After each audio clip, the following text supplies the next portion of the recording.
Friends, स्वागत है उसका बीके में। अब काफ़ी इंपॉर्टेंट क्वेश्चन है, खास करके जो आप लोग का कल आज ही सामाजिक विज्ञान का परीक्षा होगा उसमें से आने का ज़्यादा चांसेस रहेगा। और ये क्लास 6 हो, 7 हो, 8 हो, 9 हो, हमेशा इस सबको करके जाना है, क्योंकि आगे का एग्जाम जब आप लोग देते हैं ना कंपटीशन का, तो वो समय ये सब क्वेश्चन पूछा जाता है। तो इसलिए इसको आप ध्यान से अच्छा से सुनना है और ज़रूरत पड़े तो आप इसको अच्छे से लिख के प्रैक्टिस भी कर सकते हैं।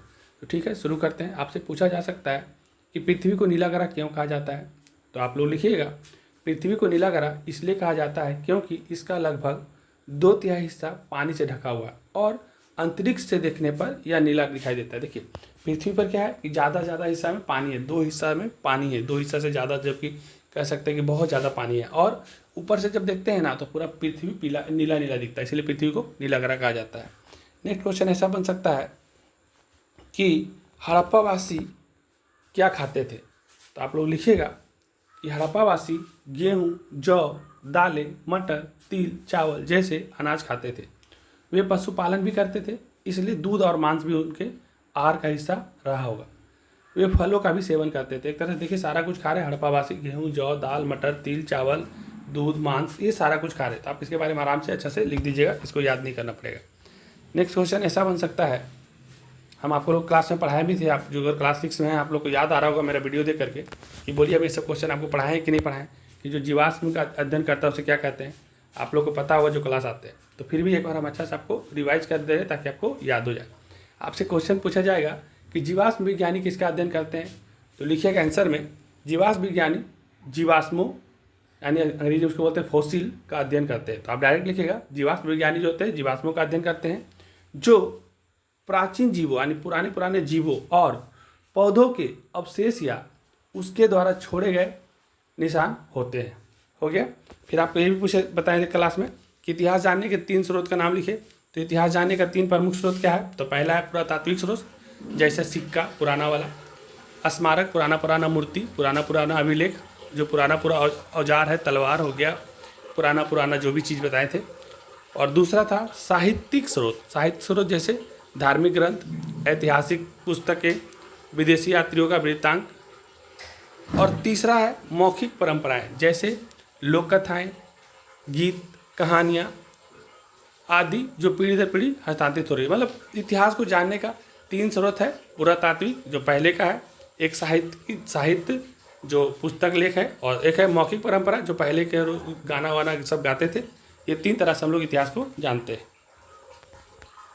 नेक्स्ट क्वेश्चन ऐसा ही पूछा जा सकता है कि भौतिक मानचित्र में किन आकृतियों को दर्शाते हैं, तो आप लोग लिखिएगा कि भौतिक मानचित्र में प्राकृतिक भू आकृतियों को दर्शाते हैं, जैसे पहाड़, पठार, मैदान, नदियाँ, झील, महासागर आदि। आप लोग का जो मानचित्र होता है उसमें क्या क्या जाता है देखते हैं ना, वो जो नीला दिखाता है वो नदी पानी को दिखाता है, और पीला मरुस्थल को दिखाता है ना, ऊंचा पहाड़ को दिखाता है, आप लोग देखे होंगे। तो ये सारा कुछ है भौतिक मानचित्र में, ये सब दिखाया जाता है, झील, महासागर, नदी, पठार, ये सब को दिखाया जाता है।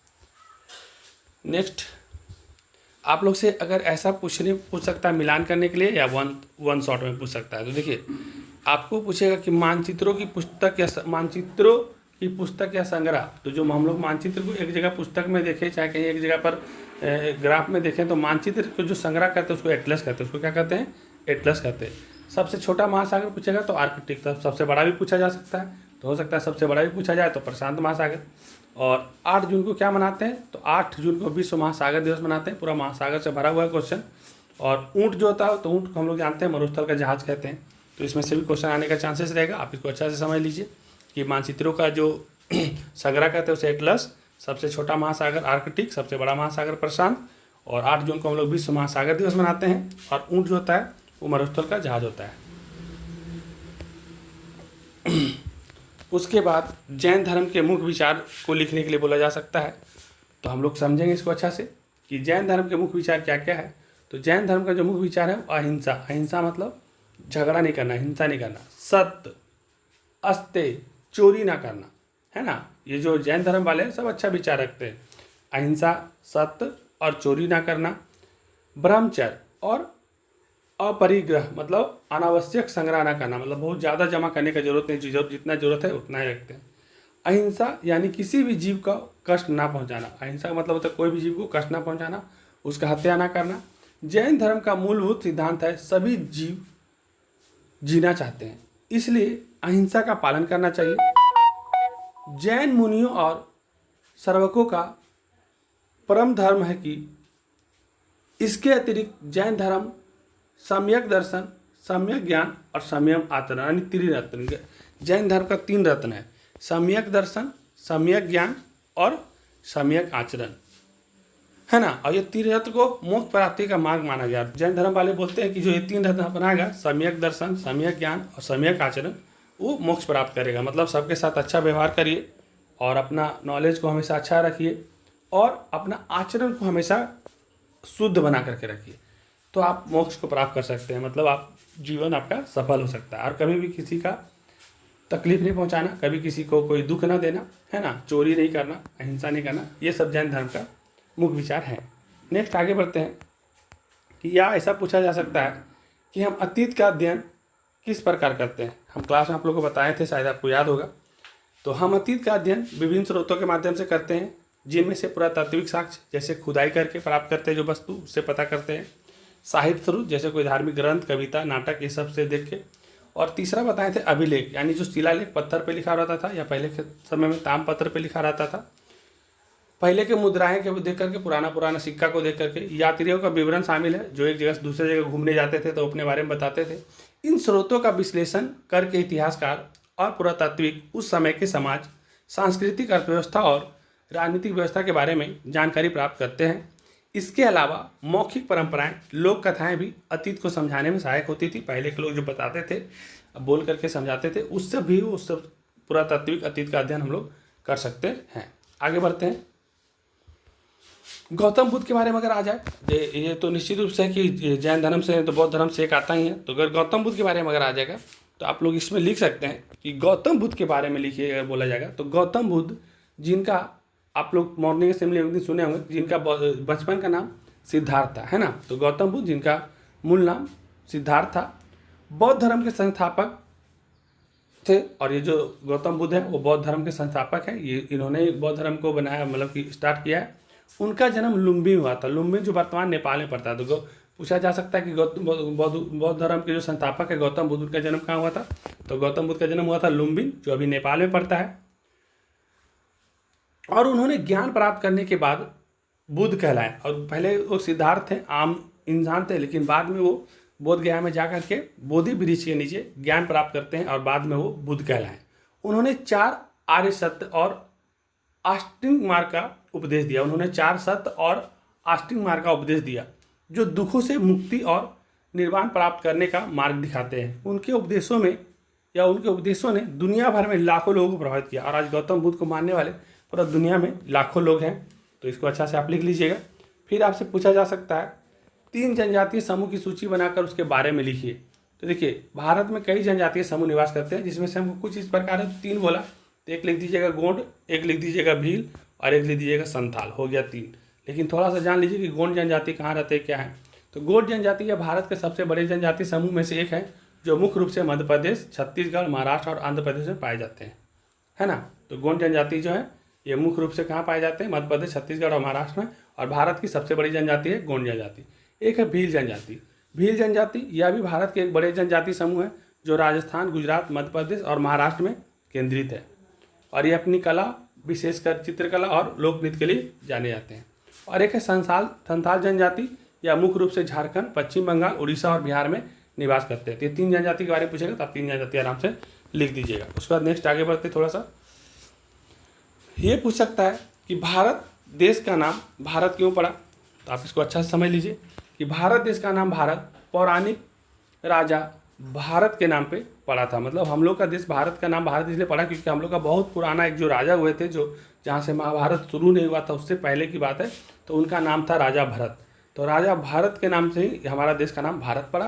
प्राचीन ग्रंथों के अनुसार भरत एक चक्रवर्ती सम्राट थे। और प्राचीन ग्रंथों में, मतलब पुराने वाले जब ग्रंथ पढ़ते पता चलता है कि जो भरत थे वो बहुत ही चक्रवर्ती सम्राट को, उनका दूर दूर तक उनका नाम था और बहुत बढ़िया वो राजा थे, जिन्होंने पूरे भारतीय उपमहाद्वीप पर शासन किया था। पूरे भारतीय जितना उपमहाद्वीप था सबसे शासन किए थे।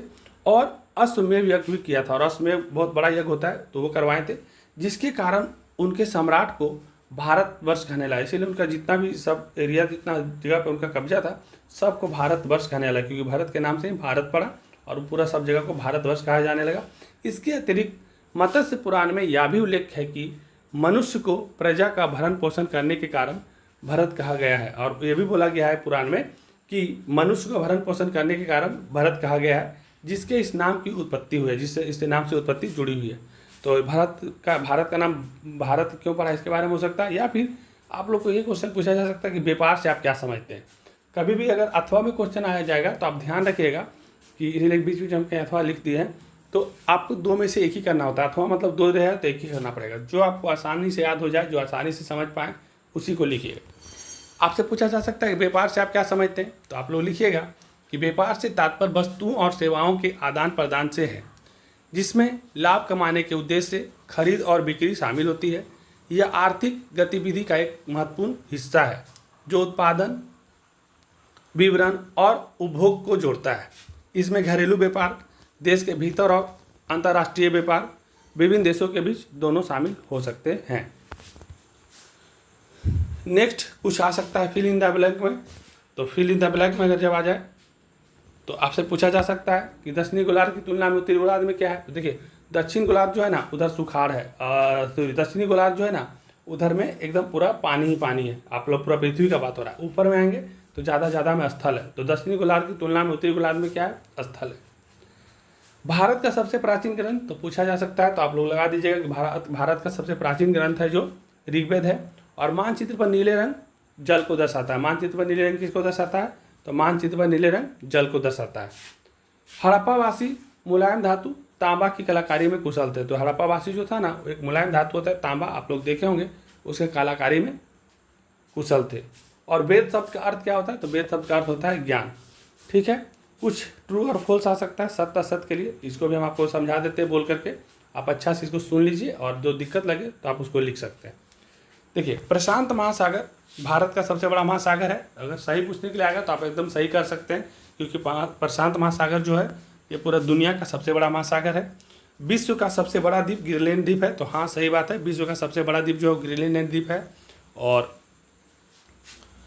भू वैज्ञानिक पशुओं एवं मानवों का अवशेषों का अध्ययन करते हैं। तो बिल्कुल लिखिएगा गलत, क्योंकि भू वैज्ञानिक तो भूमि का अध्ययन करते हैं। तो आप इसको गलत कर सकते हैं कि भू वैज्ञानिक पशुओं का अध्ययन नहीं करते हैं, ये तो भूमि का करते हैं। हड़प्पा और मोहनजोदड़ो पाकिस्तान में। तो हाँ, आज के समय में जो हड़प्पा है और मोहनजोदड़ो जो है वो आज के समय में कहाँ पे है, तो आज के समय में पाकिस्तान में, ये सही है। और वैदिक रचनाओं को ताड़पत्र की पांडुलिपियां में लिखा गया था। तो आप इसको सही कर दीजिएगा कि जो वैदिक रचनाओं को ताड़पत्र के पांडुलिपियों में लिखा गया था, ये बिल्कुल सही है। और आज के लिए आप लोग के लिए इतना ही रखते हैं, क्योंकि जितना कर दिए हैं इससे ज़्यादा आने का चांसेस नहीं है। इतना में आप लोग का सारा हो जाएगा। उसके बाद आप लोग का एग्ज़ाम जब हो जाएगा तो इसके बाद कौन सा एग्ज़ाम है और आपको कोई भी टॉपिक समझ में नहीं आएगा तो मेरे पास कमेंट में लिखेंगे। लेकिन आप लोग कमेंट करेंगे ज़रूर। जब तक कमेंट नहीं करेंगे तो हम कर नहीं पाते कि और क्या क्या करना है। तो आप लोग का जो भी दिक्कत लगे आप कमेंट में ज़रूर लिखिए। और जो लाइक नहीं किए वो लाइक करिए, और अपने दोस्तों को सब्सक्राइब करने के लिए बोलिए, क्योंकि ज़्यादा से ज़्यादा लोग जुड़ेंगे तो ज़्यादा से ज़्यादा लोग को पढ़ाई अच्छा से समझ में आएगा। इसके लिए आपको कोई पैसे नहीं लगते हैं, फ्री में पढ़ना है। और अच्छा चीज़ ये है कि एग्ज़ाम से पहले कोई चीज़ को पढ़ते हैं तो आपको ज़्यादा टाइम तक याद रहता है। तो ठीक है, इस वीडियो को समाप्त करते हैं। धन्यवाद।